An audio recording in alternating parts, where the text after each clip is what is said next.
एक ऐसा वक्त जिसे काफी नाजुक माना जा रहा था, एक ऐसा वक्त जबकि इंटेलिजेंस के इनपुट्स भी थे, लेकिन उसके बावजूद धमाका होता है, 17 लोगों की जिंदगी ले लेता है और कई लोग बुरी तरह घायल हो जाते हैं। और अब धमाके के बाद धीरे धीरे करके साजिश के तार भी सामने आ रहे हैं। सबसे पहले तो दिलसुख नगर का जो बस स्टेशन था, बताया जा रहा है कि वहां जो सीसीटीवी का तार था उसको काट दिया गया था, यानी कि पूरी सोची समझी ये साजिश थी जिसमें पहले सीसीटीवी के केबल को डिस्कनेक्ट किया गया था।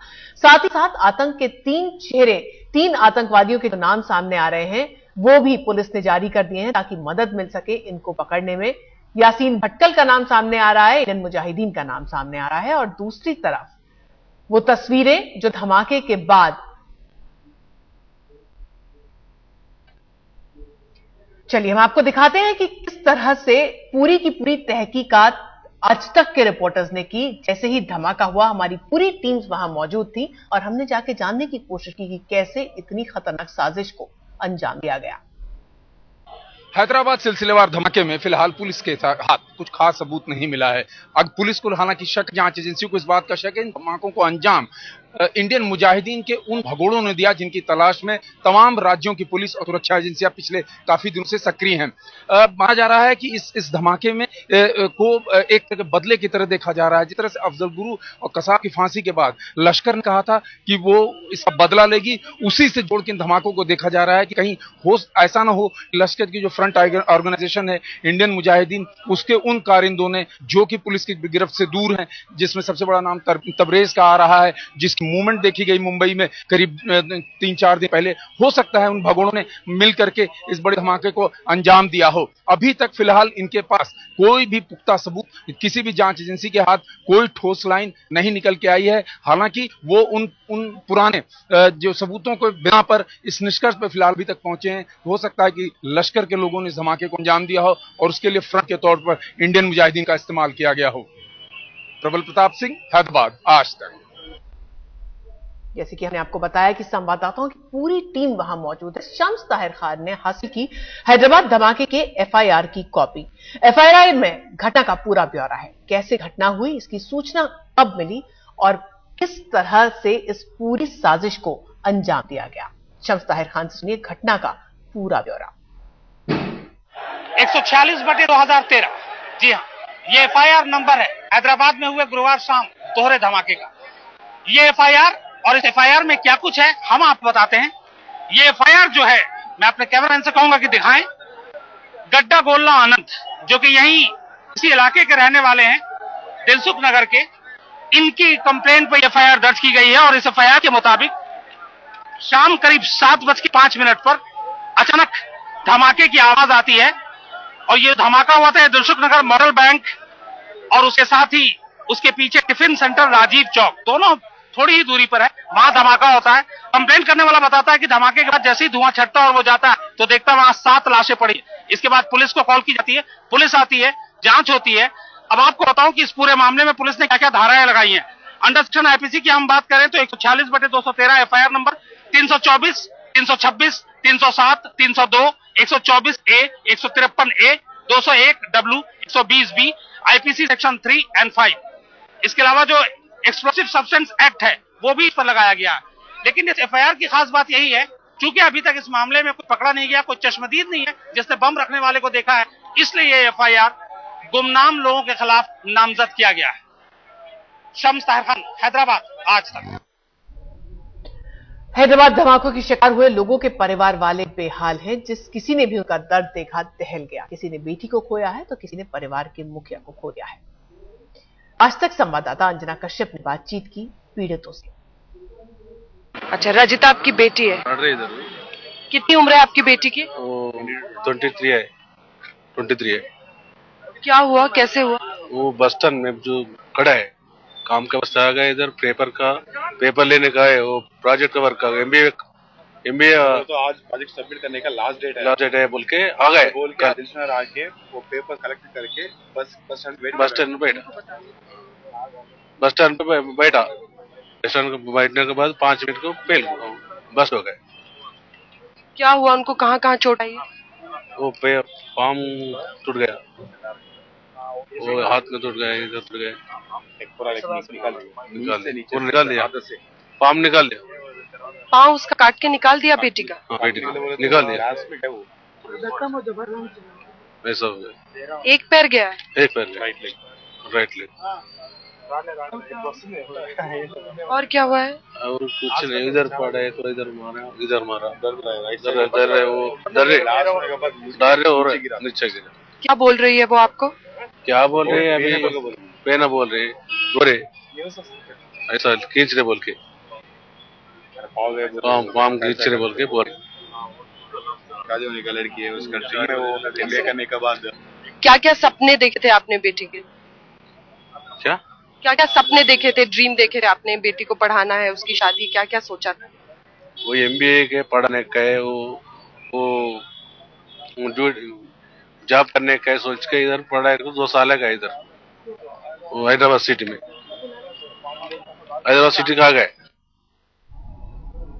और जैसे जैसे इस धमाके की साजिश सामने आ रही है, ये पता चल रहा है कि कितने लंबे अरसे से प्लानिंग करके इस धमाके को अंजाम दिया गया होगा, क्योंकि इन धमाकों से 4 दिन पहले ही सीसीटीवी के तार काट दिए गए थे। साहिल जोशी ने तहकीकात की है। दिलसुख नगर की जिस चाय की टपरी पर ब्लास्ट हुआ, उसके कुछ ही फीट दूरी पर आप देख सकते हैं कि एक पोल पर सीसीटीवी कैमरा लगा हुआ है। ये बहती सड़क पर ध्यान रखने के लिए ट्रैफिक पुलिस ने यहां पर कैमरा लगा हुआ है। उसी तरीके से इस कैमरे के कुछ ही फीट की दूरी पर एक दूसरा कैमरा आप देख सकते हैं, और उसके बगल में ही जो दूसरी साइट है वहां पर ब्लास्ट हुआ था। जो बस स्टॉप आप देख सकते हैं, वहां पर दूसरा ब्लास्ट हुआ था। उम्मीद की जा रही थी कि एक अहम सुराग साबित हो सकते हैं, क्योंकि इन्हीं सीसीटीवी कैमरा से कुछ अहम सुराग उनको मिल पाएंगे। लेकिन यह पता चल पा रहा है कि मेट्रो का काम जो हैदराबाद में शुरू होने वाला है, जिसके चलते इनकी केबलें काट दी गई थी, उसमें से एक ही सीसीटीवी कैमरा जो आप देख सकते हैं वो चल रहा था। अब इस कैमरे में अगर कुछ कैद हुआ है तो वही पुलिस का सुराग बन पाएगा। लेकिन मेट्रो का काम शुरू होने की वजह से महज कुछ ही दिन पहले यहां के सीसीटीवी कैमरे की, जो दिलसुख नगर के चाय की टपरी के सामने वाला सीसीटीवी कैमरा है, यहां का कनेक्शन काट दिया गया था। कई बार हमने देखा है कि सीसीटीवी कैमरा लगाने की बात होती है, लेकिन सुरक्षा के मद्देनजर सीसीटीवी कैमरे कितने अहम है, ये अभी तक लगता है कि पुलिस सुरक्षा एजेंसियों को समझ में नहीं आ पा रहा है। दूसरी एक बात यह है, ये पूरा इलाका जो है, ये एक छोटी छोटी दुकानों का इलाका है, जिसके वजह से यहां पर दुकानों में सीसीटीवी कैमरा लगे रहने की उम्मीदें काफी कम है। और इसी के वजह से दिक्कत ये आ रही है कि ये जो सीसीटीवी कैमरा जो चल रहा था, उसी से मिलने वाले सुराग पर अब लगता है पुलिस को अपना ध्यान हटाना पड़ेगा। कैमरामैन साई प्रसाद पाटिल के साथ साहिल जोशी, हैदराबाद, आज तक। 10 साल पहले गुरुवार के दिन ही साईं मंदिर के सामने हैदराबाद में ब्लास्ट किया गया था। कल यानी गुरुवार के दिन इसी जगह को आतंकवादियों ने फिर से टारगेट किया। दरअसल दिलसुख नगर में हैदराबाद का सबसे बड़ा साईं मंदिर है, जहां हर गुरुवार को जबरदस्त भीड़ आती है। आखिर आतंकवादी इसी जगह को बार बार क्यों टारगेट बनाते हैं, जानने की कोशिश की हमारे संवाददाता शम्स ताहिर खान ने। मैं इस वक्त साईं मंदिर के सामने खड़ा हूं और जिस जगह कल धमाका हुआ, वहां से इस मंदिर की दूरी मुश्किल से 50 कदम की होगी। 10 साल पहले इसी साईं मंदिर के बाहर भी एक धमाका हुआ था, और उस धमाके के चश्मदीद इस वक्त हमारे साथ हैं, जो ठीक साईं मंदिर के सामने बैठे हैं। आपका नाम क्या है? मेरा नाम अर्जुन है। आज से 10 साल पहले यही गुरुवार था, ठीक आरती होने के बाद में बाबा का पालकी निकलता है। 8 बज के ठीक 10-15 मिनट के सामने, इसी बीच में यहाँ सामने हुआ था, ब्लास्ट हो गया था। हम लोग समझा इसे कुछ जंक्शन फूट गया, बाद में पता चला सिर्फ 5 मिनट पूरा ब्लैक हो गया, पूरा एरिया पूरा ब्लैक हो गया। हमको समझ में नहीं आया कि क्या हो गया। ठीक 10 साल पहले हुआ। आज फिर कल गुरुवार के दिन था, कल गुरुवार था, कल ठीक 10 साल हो गया। आज वहां पर हो गया। उनका प्लानिंग क्या था नहीं मालूम, आतंकवादी का चाहे कोई भी हो, उनका प्लानिंग तो नहीं मालूम। या टारगेट तो यही है मंदिर का। गुरुवार को इस मंदिर में ज्यादा लोग आते हैं, ज्यादा श्रद्धालु आते हैं और बहुत श्रद्धा से आते हैं यहाँ पे, बाबा के, साईं बाबा के। बहुत गुरुवार को कुछ खास क्या होता है यहाँ? खास अच्छा पूजा होता है, आरती होता है, बाबा का पालकी निकालते हैं, अन्नदान करते हैं डेली, एवरीडे 365 डेज अन्नदान करते हैं बाबा के नाम से। और बहुत सारे पब्लिक आते हैं इधर, बाबा को अन्नदान के सब पैसा भरते हैं, उनको बहुत भक्ति से आते हैं। अगर कल ये पालकी उसी तरफ से गुजर रही होती तो क्या होता? वो 8 बजे निकलता। ठीक है, 8 बजे से निकलता। आज अभी ये ठंडा है ना, इसलिए टाइमिंग चेंज हो गया, नहीं तो ठीक 8 बजे निकलता। 8 बजे से पहले पालकी निकला, ये धमाका इसी टाइम पे हो गया, तो यहाँ से वहां तक ले जाके फिर वापस पालकी अंदर लेके गए। तो यहाँ पे गुरुवार का दिन खास दिन है, इसीलिए मैंने पहले भी कहा कि क्या गुरुवार को किसी खास मकसद से ये दिन चुना गया था धमाके के लिए। कैमरामैन प्रशांत के साथ शम्स ताहिर खान, हैदराबाद, आज तक। वैसे 2007 में भी दिलसुख नगर में बॉम्ब रखा गया था, लेकिन उस वक्त तो ये बॉम्ब ठीक से नहीं फटा था, बॉम्ब असल में काम ही नहीं किया था। लेकिन कल आतंकियों की साजिश काम कर गई और 17 लोगों की जिंदगी चली गई। बहरहाल इन धमाकों का जायजा लेने के लिए गृह मंत्री सुशील कुमार शिंदे हैदराबाद पहुंचे। उन्होंने घटनास्थल का दौरा किया, घायलों को देखने के लिए अस्पताल पहुंचे और उसके बाद प्रेस कॉन्फ्रेंस भी की। हमारी संवाददाता मृदुला चंडूरी उस प्रेस कॉन्फ्रेंस में मौजूद थी, लेकिन गृह मंत्री हैदराबाद धमाकों पर कोई भी संतोषजनक जवाब नहीं दे सके।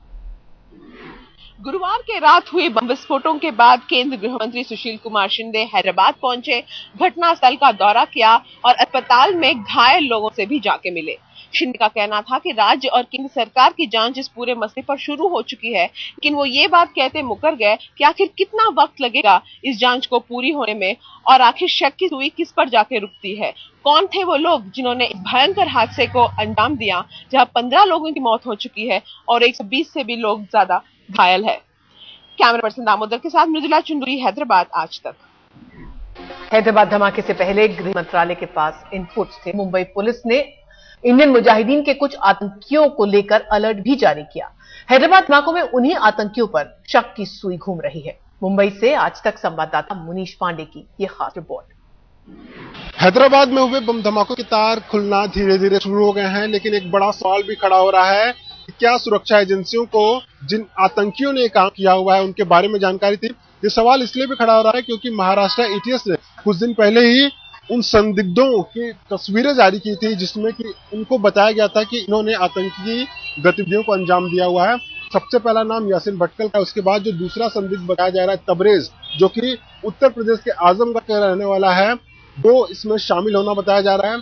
वकास नाम, जिसके बारे में ये नहीं पता है कि वो भारतीय मूल का है या पाकिस्तानी मूल का है, लेकिन इतना जरूर बताया जा रहा है कि इंडियन मुजाहिदीन और उसके साथ साथ बाकी की आतंकी गतिविधियों में लगातार शामिल रहा है।